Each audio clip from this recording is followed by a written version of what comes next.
Hi అండి. కాళ్ళ కూర లేకపోతే పాయ అంటారు కదా! పాయ కూర చూపిస్తున్నాను. మసాలా అంతా ఫస్టే ఫొటోస్ ఎంతెంత వేసుకోవాలనేది చూపించాను. ఓకేనా? ఇంకా స్టార్ట్ చేద్దాం. ఆయిల్ కాగిందండి. కాళ్ళ కూర అనమాట. కాళ్ళు 4 కాళ్ళు అడిగితే లేవని 2 కాళ్ళే ఇచ్చారు. ఇదిగోండి బిర్యానీ ఐటమ్స్. నేను ఏది పొడి వేయనండి, ఇలా విడివిడిగా రా ఐటమ్సే వేస్తాను. చెక్క, లవంగ, ఇలాచి, బిర్యానీ ఆకు,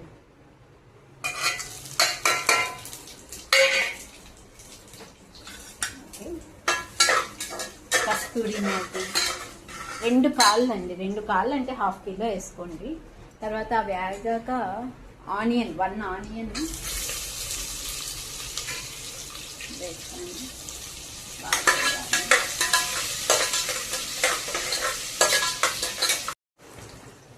అవి వేగుతున్నాయి ఆనియన్స్. పుదీనా వేస్తున్నా, గుప్పెడు పుదీనా.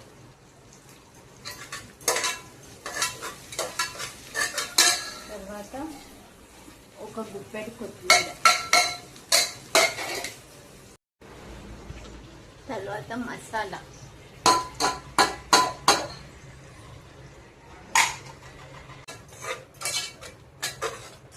ఆయిల్ పైకి తేలినంత వరకు వేగాలి. తర్వాత ఈ మసాలా వేగింది, ఈ కాళ్ళు వేసేస్తాం.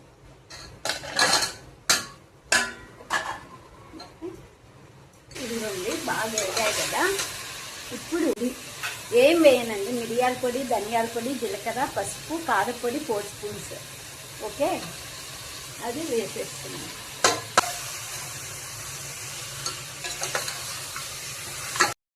Main secret ingredient for paya is కందిపప్పు 1 స్పూన్ అండి. కందిపప్పు 1 స్పూన్ వేసేసి ఇంట్లో ఇంకా వాటర్ వేసేసేయాలండి.